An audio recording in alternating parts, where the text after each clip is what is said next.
Virtualização é o processo onde a gente roda vários computadores dentro de um único computador. É como se você fizesse uma simulação de várias máquinas. E cada uma dessas máquinas tem vida própria e inclusive pode rodar sistemas operacionais diferentes, programas diferentes. O conceito de virtualização ele é muito usado em data center. Ele é uma maneira de você pegar um servidor, um caixotão grande e lotear ele em vários clientes desse data center, mas também é algo que a gente pode usar para aprender a trabalhar com sistemas operacionais, com Windows Server, fazer experiências. E a melhor maneira de entender como é que um sistema funciona, um conceito funciona, é através de um exemplo prático. Então, vamos ver aqui de maneira bastante simples como é que a gente pode criar no nosso computador um sistema virtualizado e testar, praticar esse conceito. Bom, o que nós vamos criar é exatamente isso que a gente está aqui na tela. Eu tenho aqui uma máquina Windows 10 que está rodando 2 Windows Servers e um Linux. Então, na verdade, eu tenho aqui 4 máquinas rodando o Windows 10 em si, 2 Windows Servers e o Linux. Sendo que o Windows Server e o Linux não sabem que eles estão sendo virtualizados. Quer dizer, já até conseguem saber, mas eles têm vida própria. Eu consigo trabalhar com cada um deles individualmente, reiniciar, fazer configurações. Eu consigo, por exemplo, usando um exemplo prático, treinar como é que eu crio um Active Directory redundante. O Active Directory é o sistema de autenticação do Windows. Eu consigo, por exemplo, treinar isso dentro de um laboratório no meu próprio notebook, no meu próprio desktop. Então, quais são as aplicações de virtualização? Antes de entrar nas aplicações, é bom comentar também, existem 2 tipos de virtualização básicos. Um é onde eu tiro o sistema operacional da máquina, eu nem instalo. Então, o que entra já é logo o sistema de virtualização. Isso é algo mais profissional, mais para data center, mais para grandes servidores. Mas tem o segundo tipo, que é o que a gente vai usar aqui hoje. É onde eu rodo ele em cima de um outro sistema operacional. Qual que é a grande vantagem disso? É que eu não preciso formatar o meu desktop, o meu notebook. Eu consigo trabalhar com ele mantendo todos os meus arquivos assim. Porque do outro jeito eu teria que formatar ele inteiro. E para que eu faria isso? Para fazer testes. Eu posso querer aprender a trabalhar com Linux, eu posso querer trabalhar com Windows Server, eu quero fazer experiências, eu posso também rodar sistemas operacionais antigos. Às vezes eu tenho um programa que só roda em Windows 7 e eu não quero formatar minha máquina para rodar o Windows 7, eu consigo rodar numa máquina virtual, eu consigo então instalar o Windows 7 e nesse Windows Server instalar o programa que eu quero. Eu posso fazer isolação entre programas, às vezes por segurança. Tem um programa que eu não confio muito, então eu suspeito, então em vez de rodar na minha máquina, eu rodo dentro de uma máquina virtual. Então nesse exemplo que eu dei aqui que a gente vai criar, eu tenho um Windows 10 rodando 2 Windows Server e um Linux, mas eu poderia rodar aí dentro também um Windows 10. Ou seja, vários Windows 10 dentro de um Windows 10. Agora, veja, isso não é mágica, isso não é milagre da multiplicação dos pães. A gente tem um processador, eu tenho a minha memória, eu tenho o meu HD. Esses vários sistemas operacionais vão estar compartilhando mais ou menos amigavelmente toda essa memória, todo esse processamento e esse HD, ou esse pouco de memória, processamento e HD. O que eu quero dizer é que as coisas ficam lentas.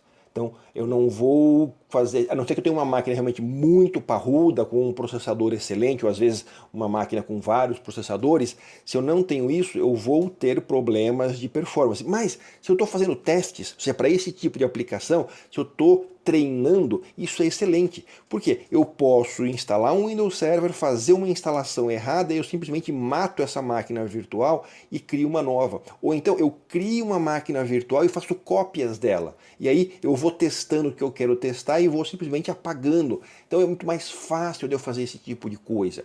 Outra vantagem é que eu não preciso estar na frente da minha máquina para fazer a criação dessas máquinas virtuais. Isso que nós vamos mostrar para vocês, essas telas que eu tirei, eu peguei de uma máquina que está em outra cidade. Eu fiz o acesso remoto via um programa de acesso remoto e lá eu criei essas máquinas. Se eu vou instalar numa máquina física real, eu preciso estar na frente da máquina para espetar o pendrive, para colocar ali o DVD. Aqui não, numa máquina virtual nesse tipo de aplicação, eu consigo fazer inclusive isso remotamente. Então como é que funciona? Nós vamos usar aqui o VirtualBox da Oracle. Tem várias opções, eu apenas gosto desse, me habituei com esse, então eu vou usar esse, eu não tenho nenhuma relação com eles, a Oracle não está me pagando nada para fazer propaganda deles, até porque o VirtualBox é de graça. Então, virtualbox.org é o site, você entra lá, clique em download. Existem os hosts. O que é o host? É qual é o sistema operacional que você está usando no seu computador. Então, o Windows Host, essa máquina que eu usei era uma máquina Windows, então eu usei o Windows Host. O Windows Host. Mas se eu tiver um Apple, por exemplo, um iOS, eu vou usar o OSX Host. Se eu tiver um Linux no meu desktop, no meu notebook, eu vou usar o Linux Distribution. Então eu baixo esse arquivão, tem alguns bons megabytes, e instalo o VirtualBox na minha máquina. Então eu abro ele, tem aqui o Next, Next, Next. Minha recomendação é eu deixar todos os defaults, não precisa mexer em nada ali, a não ser que você queira mexer o diretório onde você for instalar. Eu deixo, como eu falei, deixa todas as opções aí. E ele avisa uma coisa interessante. Quando ele instala, ele vai dar um pontapé na conexão de rede do seu desktop, do seu notebook na hora que ele estiver instalando. O que significa isso? Nada demais, apenas que se você estiver baixando algum arquivo, se tiver alguma coisa conectada, essa conexão a VPN, isso vai cair. Então, ele avisa o seguinte, olha, se você me instalar, o que você tiver conectado, ele vai momentaneamente cair. Então, como eu falei, se eu estiver transferindo um arquivão, essa transferência vai ser interrompida. Então, é bom você instalar isso numa hora que você não esteja fazendo nada em paralelo. Bom, ele avisa, ok, vou começar a instalar, aperta o install. Ele pede autorização e bola para frente. Ele começa a instalação. Depois de algum tempinho, que depende da performance do seu equipamento, ele vai estar instalado. E aí a última tela é essa daqui, onde você diz se você quer que ele já inicie o VirtualBox. Você pode deixar assim, ou ele também cria esse íconezinho aqui no seu desktop. Toda vez que você quiser testar, fazer experiência, a primeira coisa que você vai fazer é clicar nesse ícone. Enquanto você não abrir o VirtualBox, a virtualização não está acontecendo. Então, enquanto você não abrir o VirtualBox, você não está gastando processamento, memória, nem nada, ele está ali morto, parado, sem fazer absolutamente nada de útil, mas também não está te atrapalhando. Quando você abre ele, outra coisa que eu esqueci antes de começar, o que a gente precisa para instalar os sistemas operacionais? Eu preciso da tal da ISO, que é basicamente o que você tem quando você entra no site de algum fabricante de alguma distribuição de sistema operacional e baixa, como se você fosse instalar no seu pendrive, num pendrive para formatar um computador.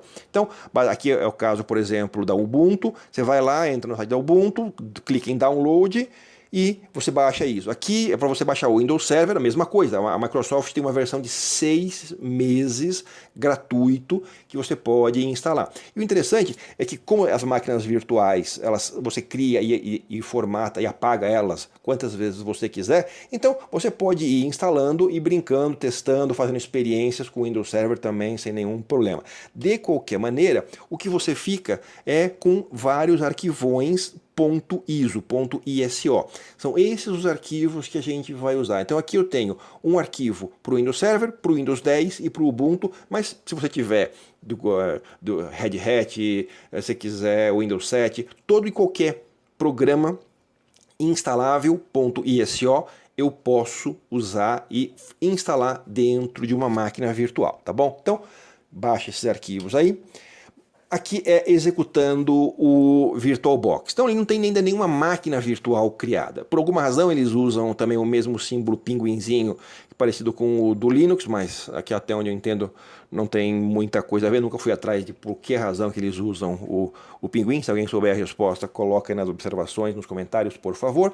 Mas basicamente o que a gente tem que fazer é clicar aqui no novo, e cada vez que eu vou criar uma máquina virtual, eu clico nesse novo. Eu posso criar quantas máquinas virtuais eu quiser. Apenas lembrando que cada vez que você cria uma máquina virtual, você ocupa um montão de armazenamento. A gente vai ver que uma máquina virtual precisa de um disco virtual. E esse disco virtual vai ocupar um espaço de verdade no seu disco. Então, se a gente criar um disco virtual de 50 GB, ele vai criar e ocupar, enquanto essa máquina virtual existe, 50 GB. Se eu criar 10 máquinas de 50 GB, eu vou ocupar 500 GB de disco. Então é bom que eu tenha esses 500 GB, senão eu não vou conseguir criar mais máquina virtual. Então, clica no novo. Ali ele pede um nome, é um nome qualquer. Você Depois é a pasta onde você vai instalar onde vai ser criada essa máquina virtual, é ali que vai ser criado o arquivão. Eu gosto de criar um diretório novo para cada máquina. Então, em vez de simplesmente adotar um diretório qualquer, eu vou aqui, abro essa opção, clico em novo, nova pasta, ponho um nome. Você não precisa fazer isso, tá? Porque ele mesmo vai criar uma pasta internamente. Por que eu gosto de fazer isso? Porque às vezes eu quero copiar essa máquina virtual manualmente. Mas é só um gosto meu. É basicamente você escolhe em que diretório que ele vai criar essa sua máquina virtual. Depois ele pede o tipo e a versão. Então tem vários tipos de máquinas virtuais, tem vários tipos de versão. A única coisa que esse tipo e essa versão faz é mudar o íconezinho. Basicamente é um informativo. Você pode botar ali Linux, Ubuntu e instalar um Windows Server nessa máquina virtual. Uma coisa não vai conflitar com a outra. É apenas o ícone. É uma coisa que eu acho bacana você fazer de maneira organizada. Bom, clicamos em próximo. Ele vai perguntar quanto de memória você vai alocar para essa máquina. Então, nesse caso aqui, quando essa máquina iniciar, ela vai pensar que ela tem 2 GB de memória. Também é aquela história, nós estamos compartilhando mais ou menos irmanamente a mesma memória que o meu desktop tem entre várias máquinas virtuais.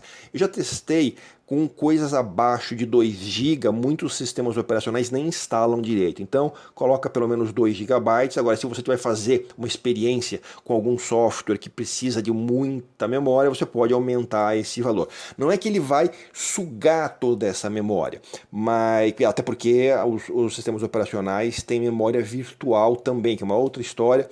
Mas, basicamente, quanto mais memória você der para as máquinas virtuais, mais lentas elas vão ficar quando elas estiverem rodando em conjunto. Então, você tem mais memória, aquela máquina virtual fica mais rápida, mas ela atrapalha as outras.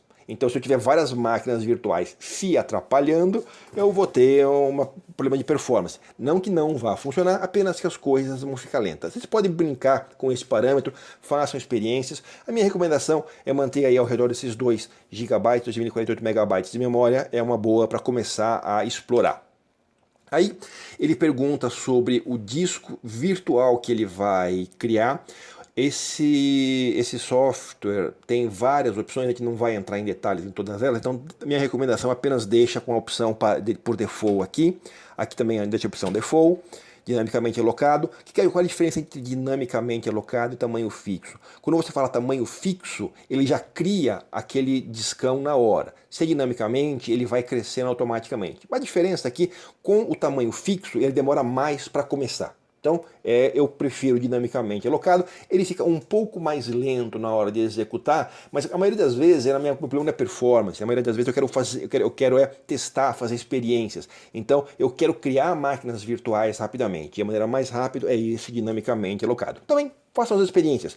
Crie uma máquina virtual dinamicamente, crie uma máquina virtual tamanho fixo e vocês vão ver a diferença no tempo de criação.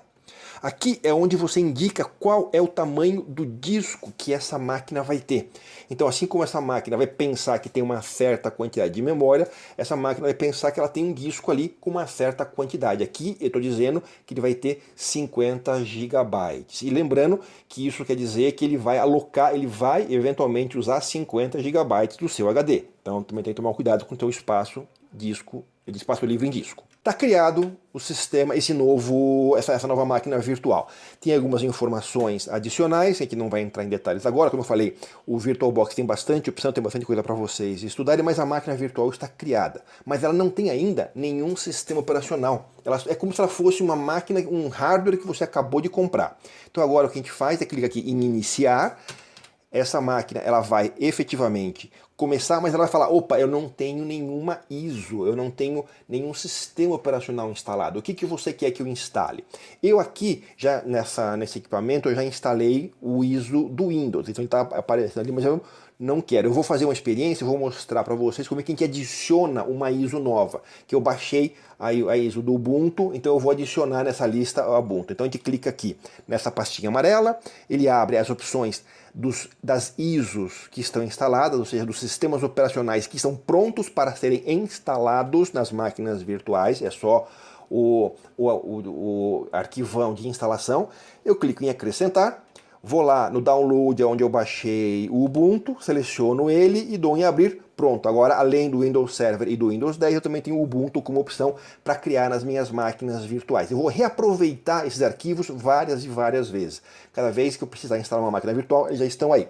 Nesse momento eu vou querer instalar o Windows Server, então eu clico no primeiro item ali, e ele aparece naquela tela e clico em iniciar. Muito bem. E aí é um processo de instalação como se fosse uma instalação normal numa máquina nova. Todas as telas, todas as opções, eu não vou entrar em detalhes nas telas do Windows, de instalação do Windows Server, isso aqui, o nosso tutorial de hoje não é o tutorial de instalação de Windows Server.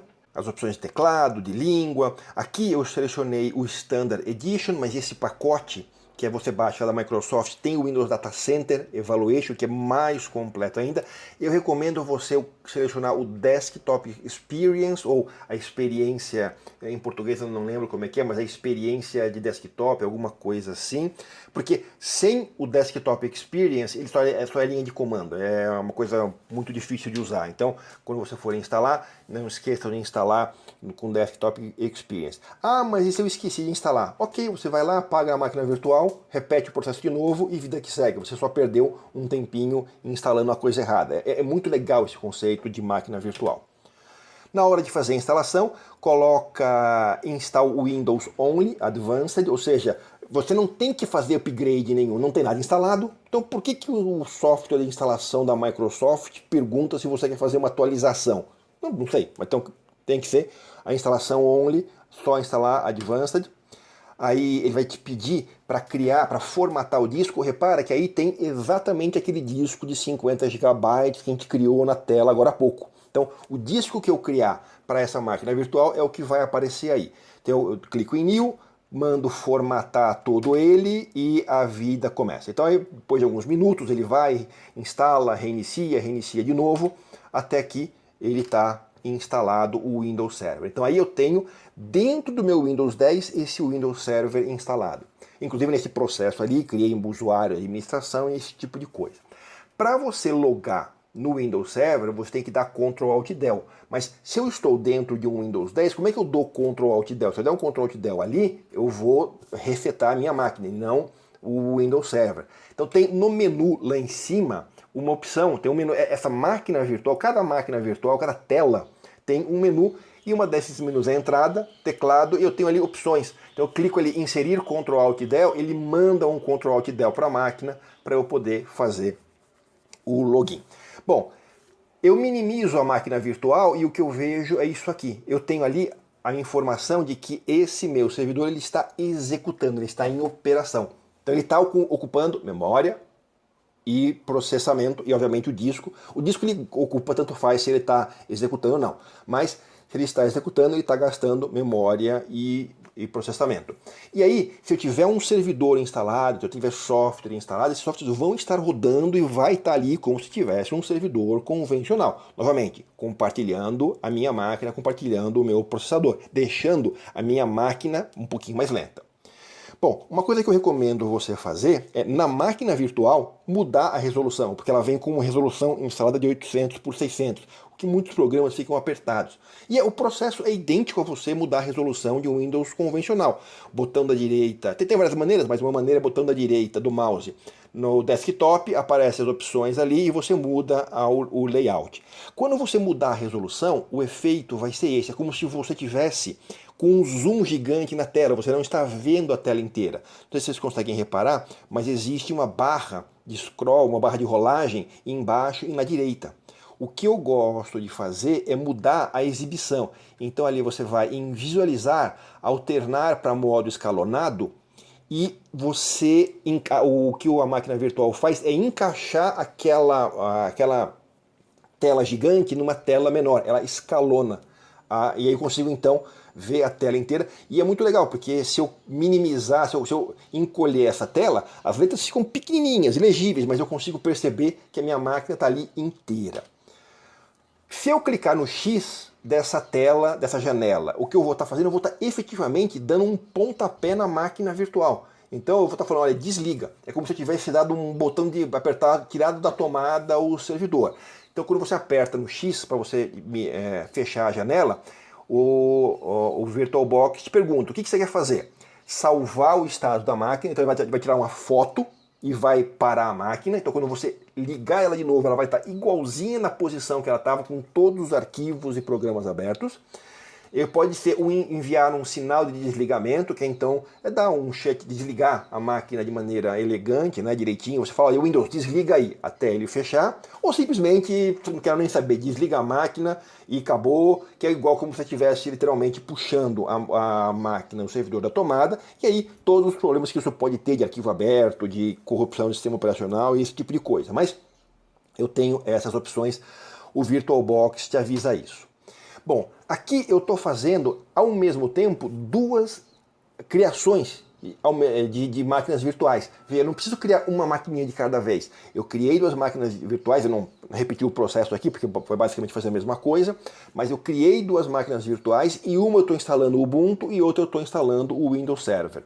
E aí esse é o que eu tenho no final. Então eu tenho aí o meu Windows 10, que é o que está controlando isso tudo, e eu criei aí, eu tenho essas três máquinas rodando. Eu posso entrar, eu clico em cada uma delas, instalo coisas, faço download da internet. O que o meu desktop, o que o meu notebook puder fazer em termos de acesso à internet, essas máquinas virtuais vão fazer também, e eu tenho isso controlado dentro desse ambiente. Lembrando sempre que eu vou estar